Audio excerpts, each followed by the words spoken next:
المسلمون الكرام أوصيكم ونفسي بتقوى الله. Kwanza kabisa nawahusia pamoja na kuhusia nafsi yangu kumcha Mola Subhanahu wa Ta'ala. Ikiwa tuko katika mwezi ambao kwamba yuktharu fihi almawalid wa yuktharu fihi thanau al-Mustafa alayhi as-salatu was-salam, mwezi ambao kwamba watu wakithirisha kumswalia Mtume, watu wakithirisha vikao kama hivi baheri kwa mawalid, vikao kwa kumswalia Mtume sallallahu alayhi wasallam, na ni haki na ni usawa kufanya namna hiyo, kwa sababu ndio mwezi ambao kwamba amezaliwa Mtume Muhammad sallallahu alayhi wa ala alihi wa sahbihi wasallam. Katika dakika hizi chache nitapenda kuzungumzia nukta muhimu sana, kwa hasa kwa kipindi hichi ambacho kwamba tuko nacho, kipindi ambacho kwamba yuktharu fihi majalis al-mawalid wal khairat. Ma hiya ahdafuna, malengo yetu ni yapi kwa kuasisi mambo kama haya na kuyafanya mambo kama haya? Gharama mtu ametoa, wakati wake ametoa, ameita watu wakatoa wakati wao, wakaja, na pengine saa zingine huwa ni usiku, mtu akaacha familia yake, akamwacha mke wake, akawaacha watoto wake, lakini akaja katika vikao kama hivi. Gharama, na saa zingine hutoka gharama kwelikweli. Malengo yake ni nini? Je, malengo yake ni kama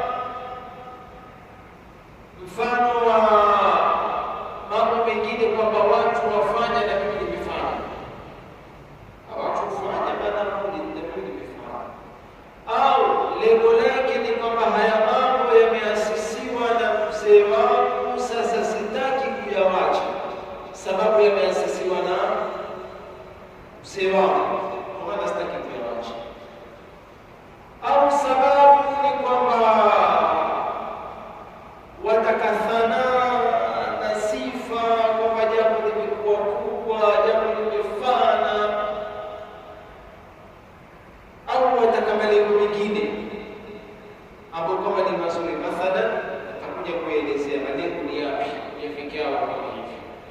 Malasafi shadid, ishawahi kuashiria kama ni mahala kwingine, tunapoelekea katika vikao hivi vya kheri, huenda ikawa mbele ya Mola Subhanahu wa Ta'ala kwa baadhi ya watu ikawa ni habari mafua. Juzi nilizungumza Maulidini Gongoni, nikawaambia imefikia mahala katika mawalid kufanya mashindano kama vile mfano kwa harusi. Harusini siku hizi alikuwa kila soda, lakini kutolewa 1 lita siku hizi, kutolewa 1 lita. Huko alikuwa pengine kuku mmoja watu 4 6, sasa hivi kuku mmoja pengine watu 2, na kwa walaona yapende ndrozi kijasikia rubani. Alikuwa ni vikebe tu vikitolewa, lakini sasa hutolewa ndoo. Sasa hivi hutolewa nini? Tunapoelekea ni pabaya. Wengine baada ya pale tumaleni tende. Sasa vikao kama hivi vinikiwa vaasisiwa kimisingi ambayo kwamba ni ya kimashindano, ni misingi ambayo kwamba na mimi nionekane nimefanya, basi itakuwa ni hatari kubwa sana, itakuwa ni hatari kubwa, na ndio maana havizalishi natija. Asili ya kuwekwa mawalid, ukisoma tarehe, mawalid yaliasisiwa karne ya 4, na ndio maana taskamana maulida ya kuasisiwa katika Maulidi aliasisiwa na dola Fatimia karne ya 4 ndio aliasisiwa Maulidi. Kwa nini aliasisiwa? Kwa nini ni kujahidi fikra? Kitu kufurahi ni kitu kipo kisheria, na kufurahi kwa wazazi ya Mtume Muhammad sallallahu alaihi wasallam ni kwa sahihi Muslim au sahihi Muslim. Kufurahi kwa wazazi ya Mtume Muhammad sallallahu alaihi wasallam, yule bwana alimkuta Abu Lahab akamwambia, madha fa'ala Allah bik? Sote tunajua Abu Lahab alivyokuwa ndio adui kwa Mtume Muhammad sallallahu alaihi wasallam, lakini ni amri yake Mtume, ni amri yake tu. Sote tunajua tabbat yada abi lahab wa tab. Aliulizwa madha fa'ala Allah bik, na bwana alimwota, hadithi kwa Sahih Muslim, akamwambia wallahi Mwenyezi Mungu mwenye adhibu tena adhabu kubwa, lakini Mwenyezi Mungu amenihafifishia adhabu. Kila siku ya Jumatatu mimi katika vidole vangu kutoka maziwa. Kwa sababu gani? Kwa sababu ilipokuja bishara ya kuzaliwa kwa Mtume, alipoletewa bishara kama ile kwamba ndugu yake mkewe amezaa, Abdullah ashakufa wa Mtume, ndugu yake mkewe amejifungua, kwa ile furaha hata mtoto hajamuona, akamtoa jaria kijakazi chake, akamwambia nenda kamnyonyeshe Mtume, nenda kamnyonyeshe Mtume. Kwa sababu hiyo ikawa ni sababu ndani ya moto siku ya Jumatatu kufanywa tahfifu kidogo ile. Idha kana hadha kafiran jaa dhammuhu wa tabbat yadahu fi al-jahim mukhallada ata annahu fi yawm al-ithnain da'iman yukhaffafu anhu bis-surur bi ahmada faman dhannu bil 'abd alladhi tula 'umrihi bi ahmada masruran wa mata mu'ahida sha'ira sayyid. Ikiwa huyu ni kafiri, jaa dhammuhu, yamekuja matukano yake ndani ya Qur'an Karim, tabbat yadahu fi al-jahim mukhallada ata annahu fi yawm al-ithnain da'iman. Imekuja riwaya kwamba kila siku ya Jumatatu mukhaffafu anhu, ukhafifishiwa adhabu bisururi bi ahmada, kwa sababu kufurahikia nani? Mtume. Basi famadhanu min 'abd alladhi tula 'umrihi, je, wamdhania vipi mwanadamu ambaye kwamba umri wake wote bi ahmada masrura yamfurahikia Muhammad, kisha wamata muahida akafa aliyakuwa ni Muislamu?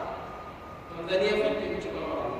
Sasa kitu kufurahi kwa mazazi ya Mtume ni kitu kikubwa, bali kitu kufurahi kwa jambo lolote la kifuraha ni sheria imekubali, wala hakuna mwenye kupinga, wala hakuna dhawabit. Maadamu ni kitu cha furaha cha kisheria, marhaba. Mola subhanahu amekuruzuku mwana, Mola subhanahu amekuruzuku mwana, angalia ni kitu gani ambacho kama utakifurahia kwa munasaba kama ule Mola amekuruzuku mwana. Kama sasa utafanya kualika watu mle pamoja, utafanya kama ni vitu vya kitamaduni, bora visikhalifu sheria, ni kitu kipo. Jambo lolote la bishara sheria imekuruhusu kufurahi, bora usifurahi kupetuka mipaka kutoka katika misingi ya sheria. Na ndio maana Mtume sallallahu alaihi wasallam alipoona Mayahudi hufunga ile siku ya Ashura, ile tunafunga Muharram, alipoona Mayahudi hufunga, kauliza nini, kwa nini mwafunga? Kama sisi tufunga sababu ni siku ambayo kwamba Mola subhanahu amemwokoa Sayyidina Musa na vitimbi vya nani? Wa Firaun. Tunakwambia nahnu ahaqqu bi Musa, sisi tuna haki zaidi kwa Musa kuliko faswamahu wa amara bisiyami, Mtume akafunga ile siku kisha akamrisha watu kufunga. Kwa nini? Alifurahi, na wakati ule alikuwa furaha mtu, yani dhaharu farahi, sampuli ya kuonyesha kwamba yeye amefurahi, ni afanyeje? Afunge.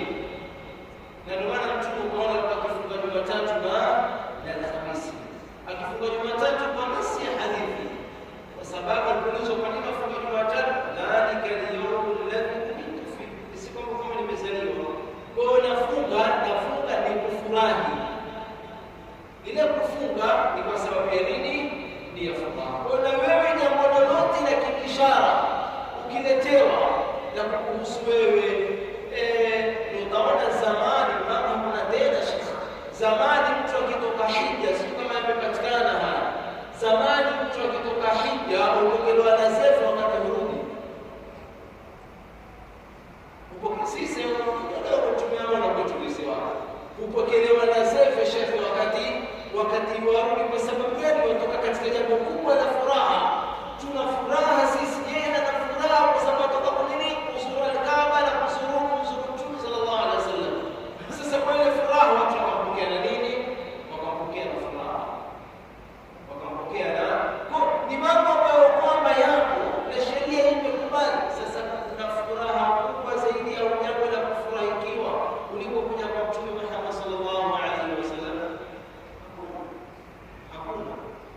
sababu ndio siku ambapo amezaliwa Mtume Muhammad sallallahu alaihi wasallam. Sasa maulid yalipoanzishwa kulikuwa na sababu mpaka kuanzishwa hizi maulid. Alikuwa generation ambayo kwamba yainukia, alikuwa sasa kushatoka al-qurun al-fudhla, sasa mambo yamefanywa na mambo mengine, ikawa kama hizi masala ya miladi Isa alikuwa pia, yani alikuwa adiani zingine wakifurahikia mambo yao, yani dini zingine. Jamaa wakapiga bongo, sasa ikawa watoto mtoto akiona ngoma pale watu washerekea, hata kicha kujua yuko sherekea nini, hata kwenda yeye atakwenda. Sasa wakiona ile hali, ndio kukaja fikra kufurahikia mazazi ya Mtume Muhammad sallallahu alaihi wasallam, ili kuhifadhi generation, ili kuwatoa kule kuwaleta nyinyi kwenu ni wapi? Ni hapa. Ndio asili ya kwa vitu ikawekwa kwa sampuli yao ambao kwamba walikuwa waifanya wao. Na hii sura tunafanya sisi mawali, ukienda katika miji mingine watu wakiona hivyo watashangaa, ilikuwa wafanya hivyo watashangaa. Kuna watu mawalidi zao hawafanyi kama hivi, hufanya tunaangalia mashaki kwa jina labda ndio limeleta matatizo, hufanya wakaalika watu kama ni msikitini au kama ni holi, kisha kukaalika mashehe, kisha mashehe wakafanya mihadhara na maulidi yao siku moja hiyo. Yule akazungumza dakika 15 kwa akazungumza Mtume alizaliwa hivi, miujiza kuzaliwa Mtume ni namna hii. Wengine akaja akazungumza auswafi za Mtume Muhammad sallallahu alaihi wasallam, ndio usoma ndio maulidi. Lakini mimi tu mfano naamua hapa leo siku ya Ijumaa, mimi nazungumzia kuzaliwa kwa Mtume sallallahu alaihi wasallam, tanipika. Lakini mimi mnasema leo hotuba ya Juma ni maulidi, nazungumza maulidi hakuja mtu. Lakini uje bana Mtume alizaliwa Jumatatu mwezi 12 kulitokea hapo, nimesoma maulidi mimi. Kile kitabu kinachosoma kama kilichosoma jana hapa, kile Sura kile kuzungumzia kuzaliwa kwa Mtume, alizaliwa, walimpokea siku alozaliwa, kulitokea vile, kulitokea hivi, basi hivyo. Kisha zile kasida maana yake ni wasifiwa Mtume, kisha na zile kasida huwa kuna dua ya Rabba sama nadhara ilayna saria, ya Rabba sama, leo Mwenyezi Mungu tuangalie na sisi kwenye jina lako la Rabba, kwa kasida zinazoimba huwa ni dua zile na ausafu la kitu kingine, hakuna kitu kingine. Sasa tatizo ni kwamba ni labda ni jina, labda tubadilishe jina sasa, maana kikao cha kumzungumzia Mtume si maulidi tena, ni kikao cha kumzungumzia nani? Kumzungumzia Mtume Muhammad sallallahu alaihi wasallam. Kwa asili ya kuwekwa hivi vitu ni kuhifadhi generation. Tusipoweka vitu kama hivi, watoto wetu watakwenda katika situ zingine,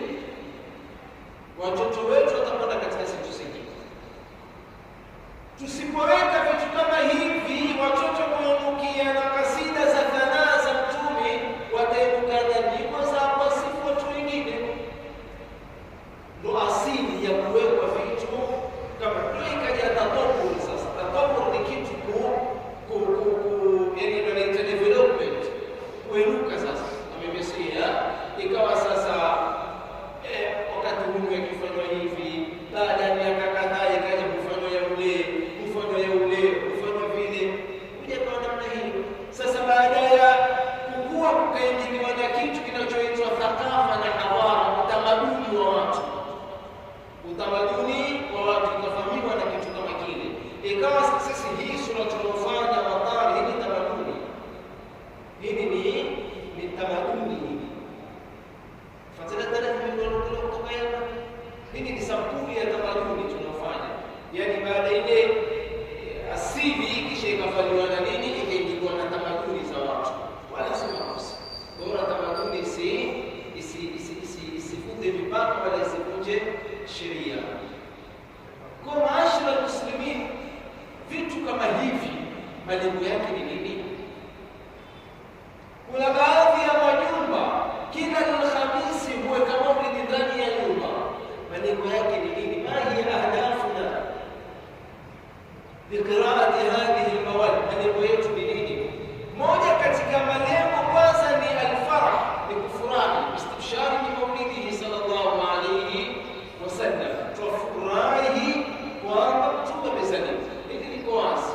Lakini pia moja katika malengo ni ta'dhim ar-rasuli sallallahu alayhi wasallam, ni kuadhimisha Mtume sallallahu alayhi wasallam, ambaye kwamba Qur'an imemwadhimisha sehemu kadha wa kadha. Kuadhimisha Mtume, kuadhimisha ambapo kwamba masahaba walikimwadhimisha kupita maelezo.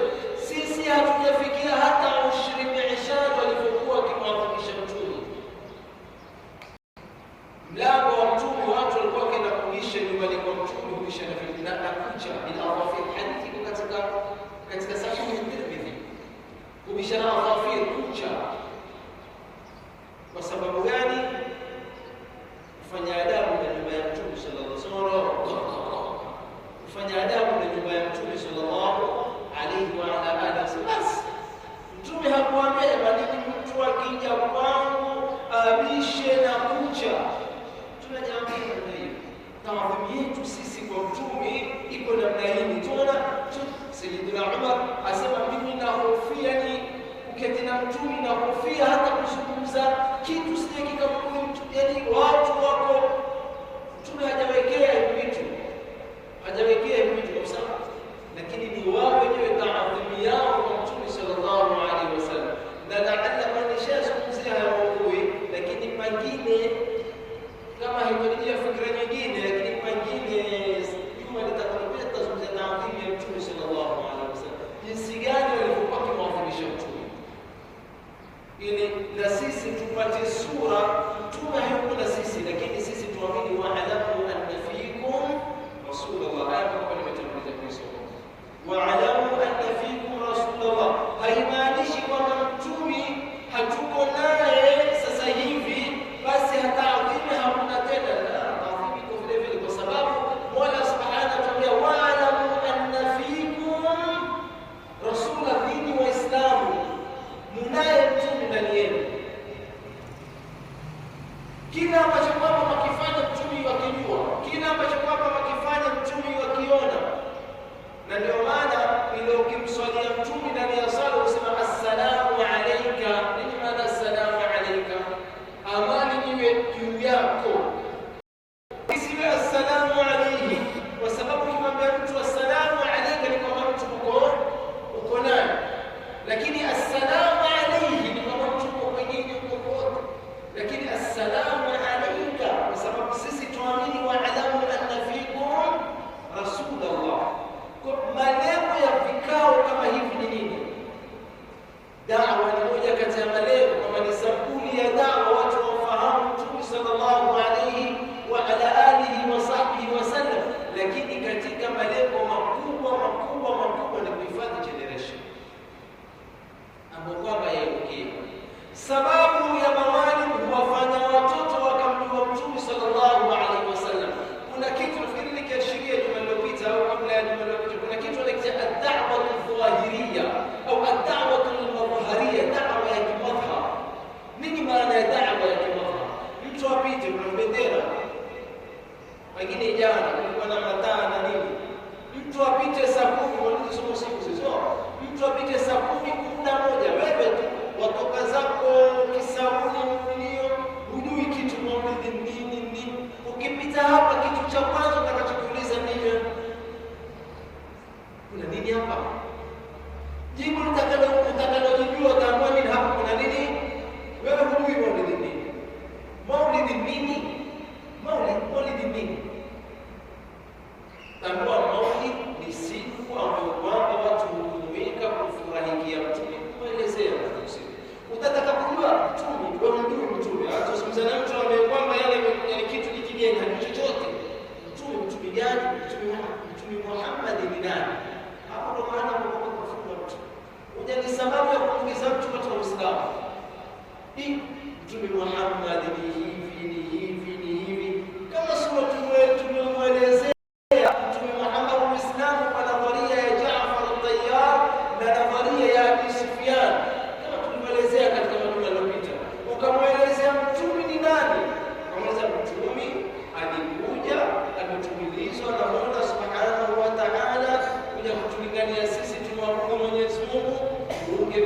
kazi, tushikamane, tupendane, tutoe sadaka, tuwe wa kweli. Wadhania utamezesha nini kwa ule mtu?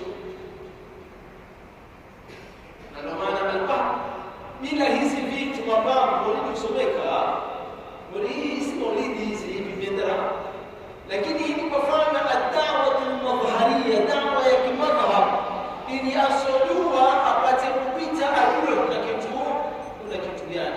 Na ndio maana kupokelewa riwaya kadha wa kadha, kuna watu walisilimu kupita hivi vitu, lakini leo ni wachache wanaosilimu kupita hizi, kwa sababu sisi wenyewe matatizo, sisi wenyewe tunaosoma pengine tuna nini, tuna matatizo sisi wenyewe tunaosoma, sisi wenyewe kwanza imetuathiri yale maulidi, yakishatuathiri sisi kisha tuathiri na watu wengine. Maulid maashara almuslimin kama haya hufanywa sababu ya kumwadhimisha Mtume sallallahu alaihi wasallam, hufanywa sababu ya kumfurahikia Mtume sallallahu alaihi wasallam, hufanywa sababu ni kuwalingania watu kumjua Mtume Muhammad sallallahu alaihi wasallam. Wallahi lau si mawalid maelezo au watu kumjua Mtume, percentage ilikuwa ni ndogo. Hii ni sababu imewafanya watu wengi kumjua Mtume sallallahu alaihi wa ala alihi wa sahbihi wasallam. Maana mimi napendelea sana katika mawali, napendelea sana katika mawali kuliko kuzungumzwa vitu vya kiikhtilafu, vitu maulidi fayo wamesema wala mkabasa. Mimi sipendelei sana kwa sababu ya makasidi ya kusikana, kwa sababu mimi leo nisimame katika hadhara ya maulidi ni wakashifu ambao kwamba hawasomi maulidi, wako pale na hawapo. Tulioko ni sisi, walioko ni watoto wahitajia kumjua Mtume amefundisha vipi kuishi na wazazi wake.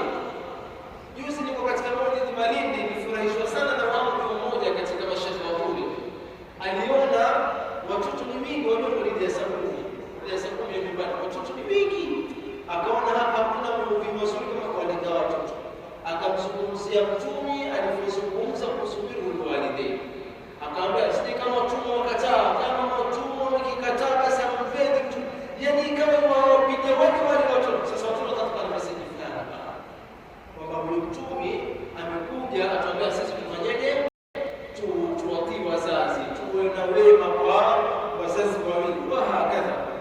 Kwa hiyo malengo ni mingi, lakini kikubwa moja katika malengo na kama nakusudia hasa ni kuhifadhi generation, kukulia kwa kumjua Mtume Muhammad sallallahu alaihi wasallam na kukulia kuimba ya Rabbi salli kuliko kukulia kuimba na zitu zingine. Ni kuhifadhi watoto badala ya kwenda kule kwa upande wa mkono wa kushoto waende kwa upande wa mkono wa kulia, kama ni kwa nani? Kwa Mtume Muhammad sallallahu alaihi wa ala alihi wasallam. Mtoto siku zote ama mtu yote siku zote ukimnyima soda, mambo sio soda mpate juisi. Tumewakataza watoto kwenda katika hafla zisizokuwa za Waislamu, mathalan Christmas na nini. Wamwambia njoo katika maulidi huku, yale ambayo mambo yapatikana kule huku utayapata mengi zaidi kwa shida mambo kama yale. Mtoto atakulia kupenda vitu kama hivi, na mtoto aliolelewa kwa mazingira fulani kukulia kwa mazingira yale, lakini asipolelewa kwa mazingira yale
وصنع الطعام والتشارك فيه لعل الثواب يلحق بأصحابها لما فيه من تعظيم لقدر النبي صلى الله عليه وسلم والتعبير عن محبته بطريقة حسنة. تعظيم قدره والاعتراف بفضله.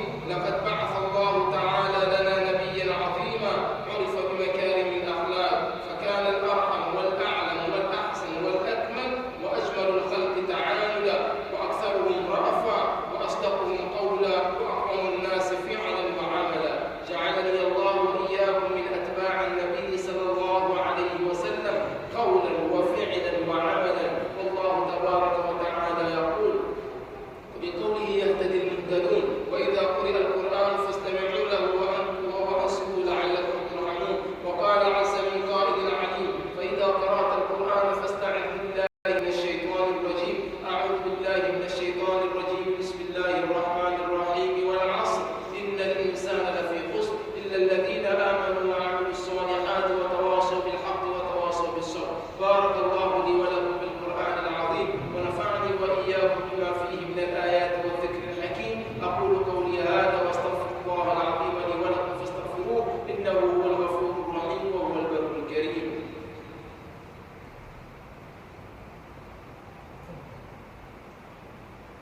الحمد لله الفاعل المختار، والصلاة والسلام على سيدنا محمد صفوة الأبرار، وأشهد أن لا إله إلا الله الواحد الأحد، وأشهد أن سيدنا محمد رسول الله سيد السند. اللهم صل على سيدنا محمد وعلى آله وصحبه والتابعين. أوصيكم عباد الله ونفسي بتقوى الله، أما بعد فقد فاز المتقون. واعلموا أيها المسلمون أن الله أمركم بأمر فيه بنفسه وثنى بملائكته المسبحة بقدسه وثلث بكم أيها المؤمنون من برية جنه وإنسه فقال تعالى ولم يزل قائلا عليما إن الله وملائكته يصلون على النبي يا أيها الذين آمنوا صلوا عليه وسلموا تسليما. اللهم صل وسلم على سيدنا محمد وآل سيدنا محمد. كلما ذكرك وذكره الذاكرون وغفل عن ذكرك وذكره الغافلون. وارض اللهم عن الخلفاء الأربعة ساداتنا الكرام أبي بكر الصديق التقي وعمر الفاروق النقي وعثمان ذي النورين الزكي وعلي الوفي الرضي. وارض اللهم عن السبطين الجليلين الشهيدين الإمام أبي محمد الحسن وأبي عبد الله الحسين. اللهم اغفر للمؤمنين والمؤمنات المسلمين والمسلمات الأحياء منهم والأموات إنك